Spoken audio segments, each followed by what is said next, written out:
We are ranking quarterbacks for the 2024 fantasy football season. Give us a like and subscribe. Help us to get to 500 subscribers. I think we're 12 away. So help us out there. And like I said, we are ranking fantasy quarterbacks into a tier list for the 2024 fantasy football season. Now, this is for 2024, so you dynasty players, keep that in mind. But, you know, like I always say, us dynasty players, even though we like to pretend we only care about, you know, what's going to happen in a year or two, we react week to week just like everybody else. And if you guys don't know this, I do have a wide receiver tier list video out there. I make my tier list a little bit differently than everyone else.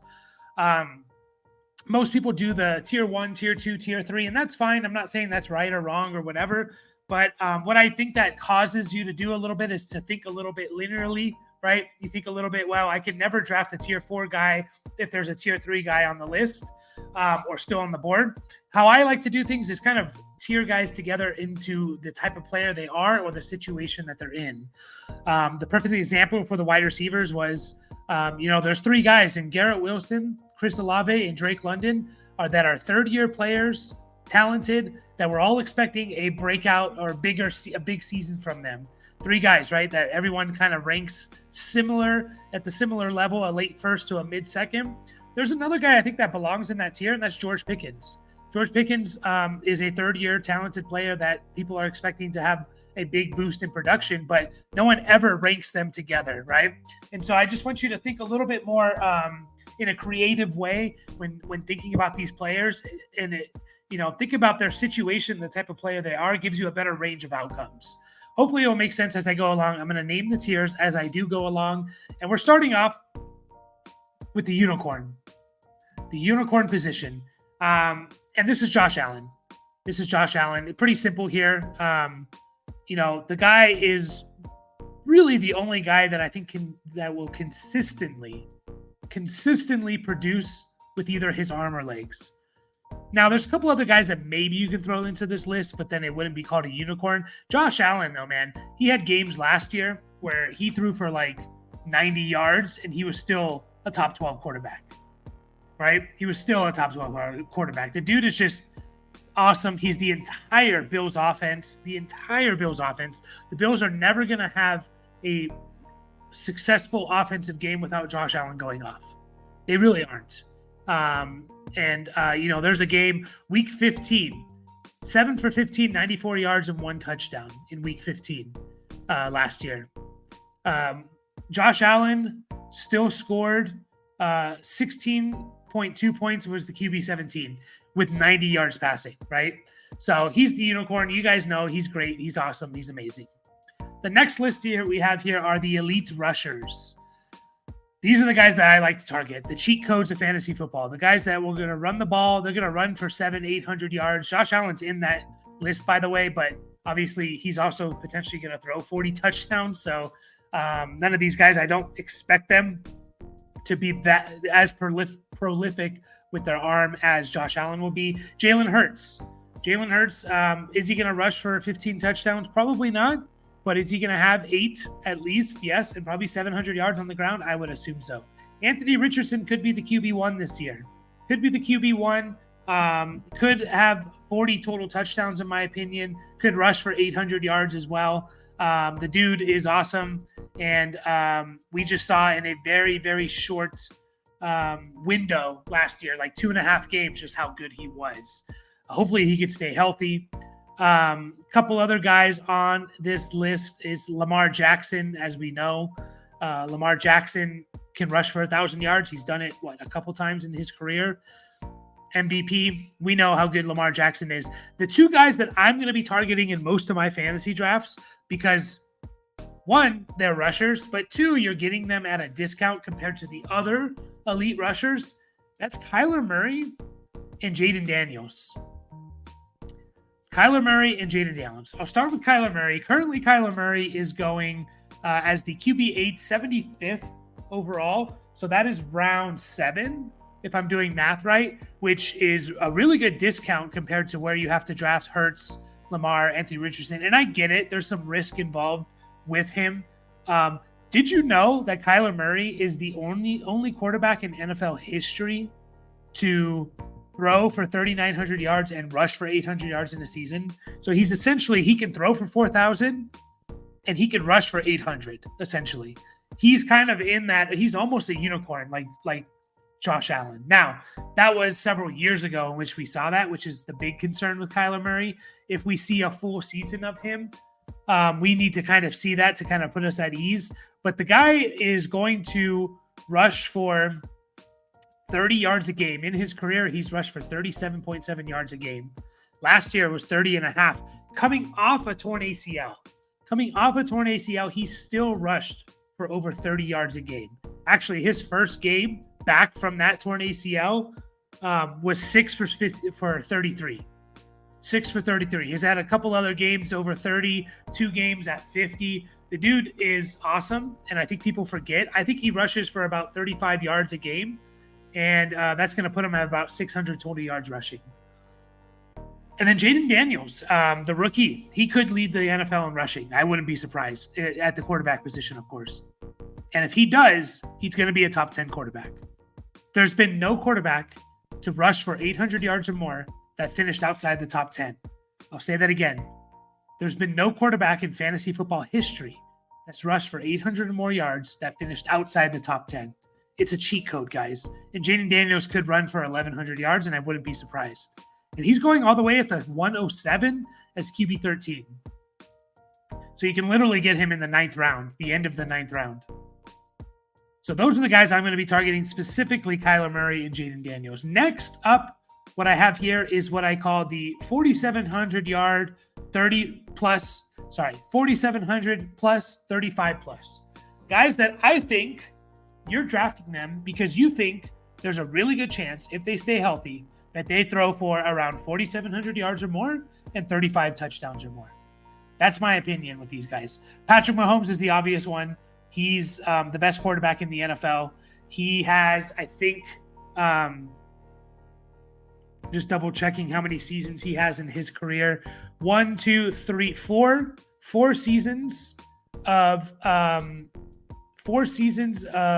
4,700 yards or more. He has 4 seasons of 35 touchdowns or more.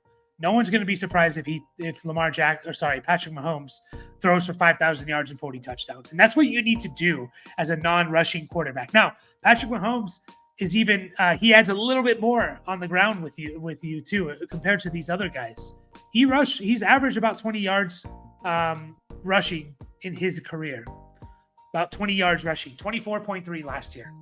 So he throws, he's going to give you 350 yards on the ground as well, which is not nothing. CJ Stroud, I fully expect CJ Stroud to, if I'm drafting him where he's going, which is as QB5, I expect him to throw for 4,700 yards and 35 touchdowns, right? I know it's a big jump from what he did last year, which was 4,100 yards and 25 touchdowns. But you look at like someone like Justin Herbert. Justin Herbert, his rookie year was awesome, right? He threw for 31 touchdowns and 4,300 yards. His second year, he threw for 5,038. I think they're going to throw the hell out of the ball. He has 2 really good receivers. And go back and look at CJ Stroud's numbers when Tank Dell and Nico Collins were on the field healthy, both of them. They are insane, his numbers. And now you get Stephon Diggs in there as well. So I expect him to throw for 4,700 yards and 35. Jordan Love, this is one that I'm not as confident in, but the fact of the matter is, Jordan Love threw for 32 touchdowns last year in his first year as a starter. The yards is what I'm a little bit more concerned about. I don't know if he'll get to 4,700 yards. Someone like Aaron Rodgers, I know people think of Aaron Rodgers, and you probably think this guy threw for 5,000 yards multiple times. Aaron Rodgers has never threw for more than 4,700 yards, right? And I think about the Packers with Matt LaFleur. They like to be a little bit more balanced in running the ball. And with Matt LaFleur, Aaron Rodgers, 4,000, 4,300, 4,100, and then the 3,700 in his down year. And then Jordan Love last year, 4,100. So I don't think the yards is what I'm more concerned about here. But do I think Jordan Love can get to 4,500 and throw for 35 touchdowns? I do. Next up, we have Joe Burrow and the last one is Dak Prescott. Both these guys have shown it in the past. Now, again, with Dak, is he going to get to 4,700 yards? We'll see. I mean, he had 4,500 last year, so it's not out of the realm of possibility. He's gone over 4,700 one other time in his career, and he's thrown for basically 45 and 35 2 of the last 3 years. That's what he's thrown for. So Dak Prescott, if I'm drafting him, I fully expect him to get around 4,500 to 4,700 yards and 35 to 40 touchdowns passing. And Joe Burrow's the exact same. I expect a big bounce back year from Joe Burrow. I think he's my MVP pick. We saw in 2021 and 2022, Joe Burrow, 4,500 yards and 35 touchdowns, right? That's what he was throwing. I think he takes it up just a little bit this year, and I think he goes for 4,840. So these are the guys that if I'm drafting them, I'm expecting big elite fantasy passing seasons, which is going to put them as top 7 quarterbacks. If all these guys, not all of them, but if multiple of these guys throw for 4,700 and 35 plus, they're going to be top 7 to 10 guys, almost guaranteed. Next up, I have the Pocket Passer Plus. Pocket Passer Plus. Because in the one after that, I have Pocket Passer, right? I have Pocket Passer Plus and Pocket Passer. Now, what do I mean by that? What I mean with Pocket Passer Plus are guys that are generally pocket passers, right? They're not rushers at all, but they can still get you about 20 yards or so on the ground per game. Kind of like a Patrick Mahomes. Now, Patrick Mahomes is different because he can get to these levels. I don't think these guys are going to get to this level of passing. Maybe they will, but I don't think they will. I don't think these guys are going to get north of 4,700 yards and close to 35 or 40 touchdowns, but they're going to make up for it a little bit with what they do on the ground, in my opinion. First up is Justin Herbert. I know a lot of people will think, that's kind of weird, Justin Herbert. I think, Justin Herbert runs more this year. That's just the nature of a Greg Roman offense, is that they generally have a quarterback. I expect Justin Herbert to basically have about 90 rush attempps, which isn't crazy. That's a little over 5 per game. If he has 90 rushing attempts, and he rushes for about 5 yards per attempt, he has 450 yards on the ground, So that's what I mean by Pocket Passer Plus. These guys, in my opinion, can get to 350 to 450 rushing yards, as well as throw for 4,000 yards and 30 touchdowns, right? Justin Herbert's in there. Caleb Williams, I think, is going to be that type of quarterback. Now, Caleb Williams could easily move up into this tier after this year, but as a rookie, I don't expect him to obviously approach those numbers. He is a rookie. His Vegas over-unders at his Vegas over-under, I believe, is at 22.5 for his passing touchdowns. So, he's probably going to throw for 4,300 yards and close to 25 to 30 touchdowns. But he's also going to provide, I think, about 300 to 400 yards on the ground, in my opinion. And he could rush in some touchdowns as well. I think he had like 21 rushing touchdowns over the last 2 years at USC. Trevor Lawrence is on this list. And a lot of people might be thinking, really? Trevor Lawrence? I don't put him yet. He hasn't proven to be in that 4,735 club, right? But Trevor Lawrence, you go look at his rushing numbers. He averages 19.3 in his career. And he went over 20 yards per game last year, 21.2 yards rushing per game last year. And then in 2021, his rookie year, he had 19.6. So he's been over 19.5 twice and over 20 once. And he's only played 3 years. So I could see him again rushing for about 20 yards a game, throwing for 4,200 yards and 28 to 32 touchdowns or something like that. I wouldn't be surprised. Pocket Passer Plus. Deshaun Watson's in this list. Deshaun Watson, now I know a lot of people are concerned about his shoulder, which is totally fair to do that, and if he's just not good anymore.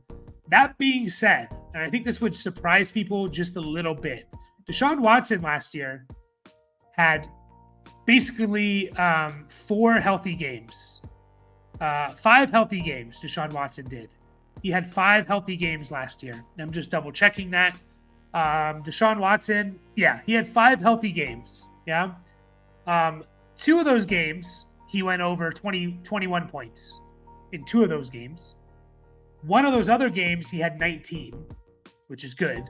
Another one at 17, over 17 points, and then he had 12.6. He had 1 dud game, 2, I'd say 3 above average to really good games, and then 1 about what you expect from your quarterback, 16 to 17 points. He was actually pretty good last year. Why? Because he could run the ball. He gives you a floor rushing. Deshaun Watson in his career has averaged 30.2 yards rushing per game. Last year, he had 24 yards rushing per game. So a little bit down from his career average, but he can rush for 20 to 30 yards every game. Now, my only concern is that his shoulder injury is worse than we expect, and that causes him to stop running as well because he doesn't want to bust it up more. There's one more guy on this list, and that's Russell Wilson, guys. Russell Wilson, who I didn't think was going to be on this list, but what he showed last year is he could still run. He can still run. 28.2 yards per game rushing in his career. Now, that is definitely inflated by his early years. His early years, he was over 30 every year, even over 50 one year. And then you look at his 2021 and 2022, under 20, both those years. But then last year, he went back up to almost 23 yards rushing per game. Almost 23 yards rushing per game. Now, I'm a little bit hesitant to put him here because I don't know if he's going to do that again. We'll see, but he definitely still has that ability. So I call him a pocket passer plus, definitely on the low end of those other guys. But these guys, to me, they provide some sneaky upside. And all these guys are going later in your draft. Herbert, Caleb, Trevor Lawrence, Watson, Wilson, all these guys are going quite late, significantly late in your draft. I actually think Caleb Williams is the first one off the board of this group. Going at 101 overall. Justin Herbert, for example, 114 overall.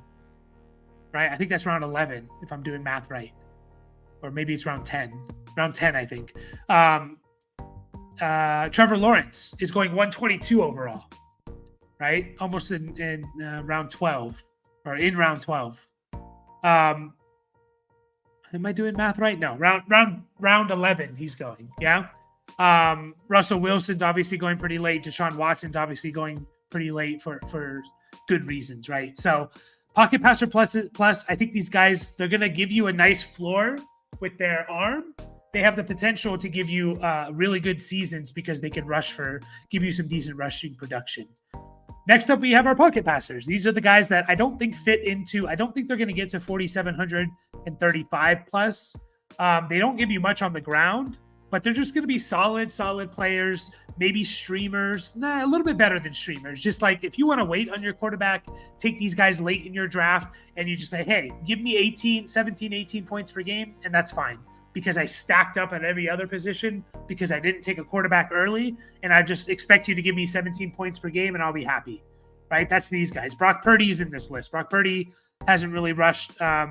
He's had a couple good rushing games, but in terms of an entire season, doesn't seem like he's a big rusher. Jared Goff is on this list. Is going to give you nothing on the ground. Absolutely nothing. Aaron Rodgers is on this list. He's going to give you nothing on the ground, especially coming off an Achilles, just like the other guy, Kirk Cousins. And Matthew Stafford, Tua Tagovailoa, right? All those guys, would I be surprised if they threw for 4,400 yards and 30 touchdowns? No, I wouldn't. Now, you can even argue like someone like Kirk Cousins or Matthew Stafford potentially belong in this tier, right? You could potentially argue that. I mean, we just saw that from Kirk Cousins, what his pace was last year. We kind of saw that. We saw that from Matthew Stafford in 2021. He threw for 40 touchdowns, I believe it was, and over 4,900 yards and 41 touchdowns. You can argue those guys. I guess my point in arguing that they're not in that tier is just you're not drafting them expecting that. If you get that, that's fantastic. Whereas these guys, you're taking them in round 5, 4, 5, 6, 7, right? Because you're expecting them to give you these numbers. These guys you're taking in round 9, 10, 11, 12 because you're not expecting these numbers. There's a chance they get there, but most likely they're just going to give you a nice safe floor of 17 points per game. And then next up, guys, we have 2 more categories. I call the next tier here streamers. These are our streamer guys. Yeah. These are the guys that you're going to stream during bye weeks. Maybe you have them as your backup quarterback. If you want to take 2 quarterbacks for whatever reason, Baker Mayfield. I don't see Baker Mayfield having a better season than what he had last year. And that was stream worthy for sure. But that was 4,000 yards and 28 touchdowns, right? 4,028. Okay. I don't really see much more from Baker Mayfield. Streamer, Geno Smith. Now, I do see a little bit of upside with Geno Smith. I see slight upside with him just because I think that offense is going to be a lot better and he has the weapons.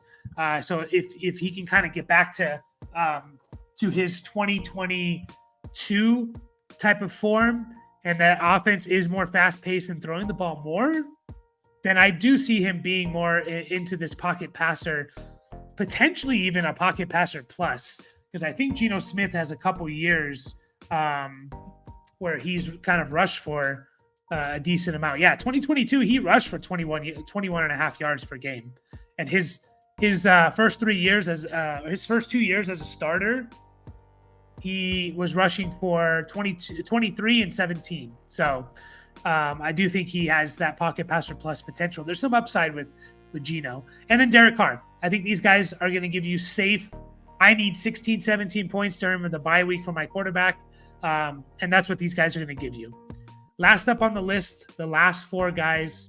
What I'm calling this tier is waiver wire. And what I mean by that is these are guys that, I expect to be on the waiver wire either right after your draft or, shortly after your draft when someone drops them to pick up another player. But to me, they have upside. Will Levis and Bryce Young, it's just second-year players that hopefully they could take a step up from what they were. Daniel Jones is a guy that he can give you a nice rushing floor if he can just be a competent passer, rush for what he did back in 2022, which was 44 yards per game. Even if he just gets to like 30 yards per game, that's going to be really good as a potential upside play if he could just be consistent with his passing. And then Justin Fields. Keep an eye on Justin Fields. Russell Wilson with a calf injury and things like that. I know they're probably just taking it slow, but we've seen calf injuries linger for players. If Justin Fields is a starter at any point, he moves right up to this tier of elite rushers. And he's going to be a top 10 quarterback in the games that he plays. So there you have it, guys. That's my tier list for my quarterbacks. I will be back looking at running backs. Give us a like and subscribe. As always, appreciate you all. Catch you guys all in the next video.